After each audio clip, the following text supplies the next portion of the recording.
After the break, we've got some traditional Italian goodies and also a little bit of a modern flair to the traditional panettone. Up next. I love that you're having 45 seconds. That's the most amazing thing I've ever tasted. I wouldn't have thought it. The sting at the top. Who would have thought to put a hairy fish in a donut? No one is the answer. These ones are Is it nice? They're fresh. What do you think? Strict slimming down for summer. Look, a dinosaur.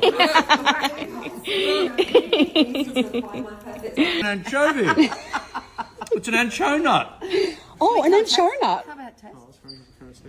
Oh my god. It's a taste sensation. Oh my god. What do you call that? Zeppole. Zeppole. Oh, you're Italian now, Kylie. An anchonut. Larry, I'm gonna open a restaurant called Larry's Anchonuts with a drive-through. What did you do? You put extra. I put the hairy fish in the donut. Now it's like a triple decker. It's like a Big Mac of anchonuts. I apologise to all Italians watching for that.